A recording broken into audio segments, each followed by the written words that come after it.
ਬਿਸਮਿਲ੍ਲਾਹਿਰਰਹਿਮਾਨਿਰਰਹੀਮ।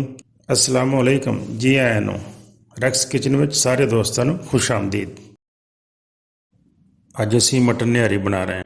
ਨਿਹਾਰੀ chicken ਦੀ ਵੀ ਬਣਦੀ ਹੈ, ਨਿਹਾਰੀ beef ਦੀ ਵੀ ਬਣ ਸਕਦੀ ਹੈ, ਲੇਕਿਨ ਮਟਨ ਨਿਹਾਰੀ ਦਾ ਆਪਣੀ ਇੱਕ ਮਜ਼ਾ ਹੁੰਦਾ ਹੈ। ਲਿਹਾਜ਼ਾ ਅੱਜ ਅਸੀਂ ਮਟਨ ਨਿਹਾਰੀ ਬਣਾ ਰਹੇ ਹਾਂ। ਮਟਨ ਨਿਹਾਰੀ ਬਣਾਉਣੀ ਵੀ ਬਿਲਕੁਲ ਆਸਾਨ ਹੈ, ਕੋਈ ਮੁਸ਼ਕਿਲ ਨਹੀਂ ਹੈ। ਤੁਸੀਂ ਵੀ ਜ਼ਰੂਰ ਟਰਾਈ ਕਰਨਾ ਅਤੇ ਮਜ਼ੇਦਾਰ ਨਿਹਾਰੀ ਬਣਾ ਕੇ ਖੁਦ ਵੀ ਖਾਓ ਅਤੇ ਘਰ ਵਾਲਿਆਂ ਨੂੰ ਵੀ ਖਵਾਓ। ਅਤੇ ਆਓ ਮਟਨ ਨਿਹਾਰੀ ਬਣਾਉਣਾ ਸ਼ੁਰੂ ਕਰੀਏ। ਪ੍ਰੈਸ਼ਰ ਕੁੱਕਰ 'ਚ ਅਸੀਂ ਨਿਹਾਰੀ ਬਣਾਵਾਂਗੇ। ਕੁੱਕਰ 'ਚ ਤੇਲ ਪਾ ਕੇ ਗਰਮ ਕਰੋ ਅਤੇ ਜਦੋਂ ਤੇਲ ਥੋੜ੍ਹਾ ਜਿਹਾ ਗਰਮ ਹੋ ਜਾਏ ਤਾਂ ਉਹਦੇ ਵਿੱਚ ਤਕਰੀਬਨ 4 ਚਮਚ ਅਦਰਕ ਲਸਣ ਦਾ ਪੇਸਟ ਪਾ ਲਓ ਅਤੇ ਉਹਨੂੰ ਥੋੜ੍ਹਾ ਜਿਹਾ ਭੁੰਨ ਲਓ।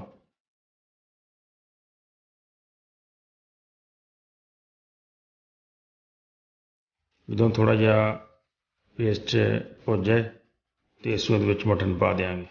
ਮਟਨ ਦੀਆਂ ਬੜੀਆਂ ਬੜੀਆਂ ਬੋਟੀਆਂ ਕਰਾਉਣੀਆਂ, ਕਿਉਂਕਿ ਨਿਹਾਰੀ ਦੇ ਵਿੱਚ ਛੋਟੀਆਂ ਬੋਟੀਆਂ ਨਹੀਂ ਅੱਛੀਆਂ ਲੱਗਦੀਆਂ, ਵੱਡੀਆਂ ਬੋਟੀਆਂ ਹੁੰਦੀਆਂ। ਮੈਂ ਦਸਤੀ ਦੇ ਗੋਸ਼ਤ ਦੀਆਂ ਬੋਟੀਆਂ ਬਣਵਾਈਆਂ, ਤਕਰੀਬਨ 2 ਕਿਲੋ ਗੋਸ਼ਤ ਹੈ। ਅਸੀਂ ਗੋਸ਼ਤ ਨੂੰ ਥੋੜ੍ਹਾ ਜਿਹਾ ਭੁੰਨਣਾ। ਜਦੋਂ ਗੋਸ਼ਤ ਦਾ ਰੰਗ ਥੋੜ੍ਹਾ ਜਿਹਾ ਬਦਲ ਜਾਏ ਅਤੇ ਫਿਰ ਅਸੀਂ ਇਹਦੇ 'ਚ ਮਜ਼ੀਦ ਕੁਛ ਮਸਾਲੇ ਪਾਵਾਂਗੇ।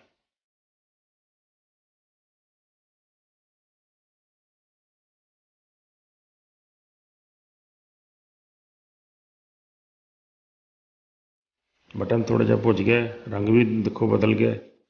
ਹੁਣ ਅਸੀਂ ਇਹਦੇ ਵਿੱਚ 1 ਚਮਚ ਨਮਕ ਦਾ ਪਾ ਲੈਂਦੇ ਹਾਂ, 1 ਚਮਚ ਹਲਦੀ ਦਾ ਅਤੇ 1 ਚਮਚ ਲਾਲ ਮਿਰਚ ਦਾ, ਅਤੇ ਉਹਦੇ ਨਾਲ ਤਕਰੀਬਨ ਅੱਧੀ ਚਮਚੀ ਟਾਟਰੀ ਦੀ। ਟਾਟਰੀ ਦਾ ਇੱਕ ਟੇਸਟ ਵੀ ਬਣਦਾ ਹੈ ਆਪਣਾ, ਅਤੇ ਨਾਲ ਨਾਲ ਟਾਟਰੀ ਗੋਸ਼ਤ ਨੂੰ ਗਲਾਉਣ ਵਿੱਚ ਵੀ ਮਦਦ ਕਰਦੀ ਹੈ। ਇਹ ਮਸਾਲੇ ਪਾ ਕੇ ਅਸੀਂ ਕੋਈ 3-4 ਮਿੰਟ ਗੋਸ਼ਤ ਨੂੰ ਮਜ਼ੀਦ ਭੁੰਨ ਲੈਂਦੇ ਹਾਂ।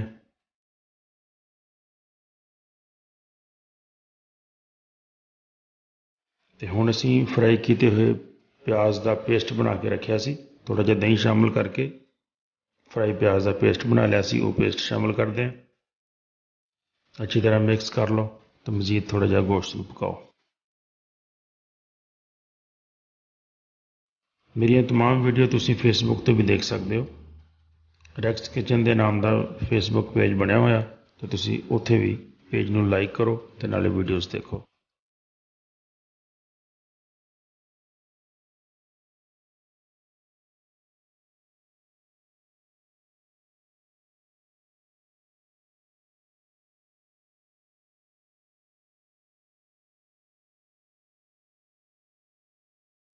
ਹੁਣ ਅਸੀਂ ਨਿਹਾਰੀ ਮਸਾਲਾ ਪਾਉਂਦੇ ਹਾਂ। ਨਿਹਾਰੀ ਮਸਾਲਾ ਘਰ ਦੇ ਵਿੱਚ ਬਣਾਇਆ ਹੋਇਆ ਬਹੁਤ ਜ਼ਬਰਦਸਤ ਮਸਾਲਾ ਹੈ।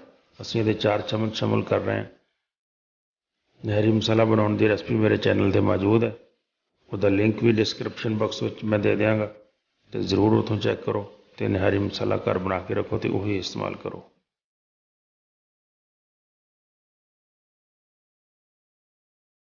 ਮਸਾਲਾ ਪਾ ਕੇ ਅਸੀਂ ਗੋਸ਼ਤ ਨੂੰ ਥੋੜ੍ਹਾ ਜਿਹਾ ਹੋਰ ਪਕਾ ਲੈਂਦੇ ਹਾਂ।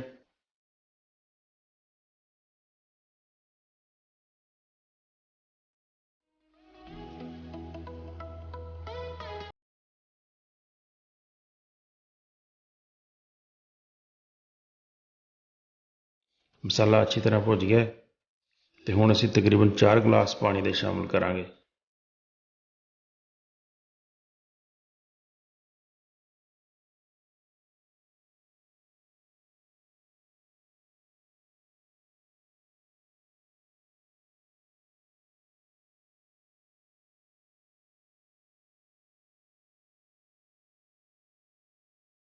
ਅਤੇ ਕੁੱਕਰ ਦਾ ਢੱਕਣ ਬੰਦ ਕਰ ਦਿਓ ਅਤੇ ਤਕਰੀਬਨ ਅੱਧਾ ਘੰਟਾ ਅਸੀਂ ਪ੍ਰੈਸ਼ਰ ਦਿਆਂਗੇ। ਅੱਧੇ ਘੰਟੇ 'ਚ ਸਾਡਾ ਗੋਸ਼ਤ ਇਨਸ਼ਾਅੱਲਾ ਬਿਲਕੁਲ ਗਲ ਜਾਏਗਾ। ਅਤੇ ਤਕਰੀਬਨ ਅੱਧਾ ਘੰਟਾ ਹੋ ਗਿਆ, ਅਤੇ ਆਓ ਜ਼ਰਾ ਚੈੱਕ ਕਰੀਏ ਕਿ ਸਾਡਾ ਗੋਸ਼ਤ ਕਿੰਨਾ ਕੁ ਗਲ ਗਿਆ।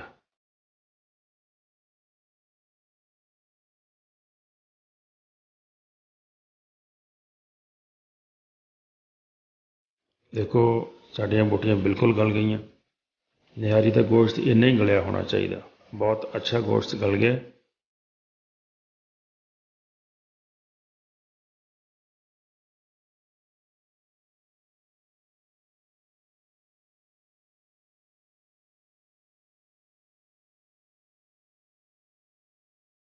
ਹੁਣ ਅਸੀਂ ਇਹਦੇ ਵਿੱਚ ਥੋੜ੍ਹਾ ਜਿਹਾ ਮੈਦਾ ਸ਼ਾਮਿਲ ਕਰਨਾ ਹੈ, एक बॉल लै लो, उहदे विच 3 चम्मच मैदे दे पा लो ते 1 चम्मच कॉर्नफ्लोर दा पा लो।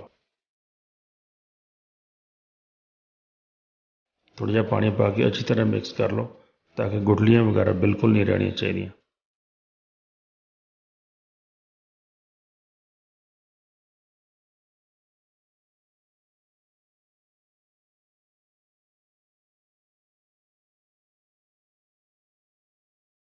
अच्छी तरह मिक्स करके तुसी थोड़ा थोड़ा करके इनू गोश्त विच शामिल कर दिओ।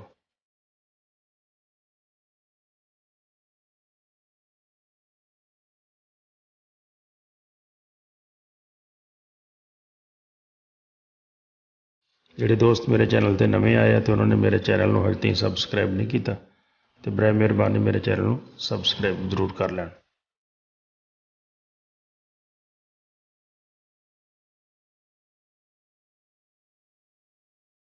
थोड़ा जिहा हरा धनिया पाओ।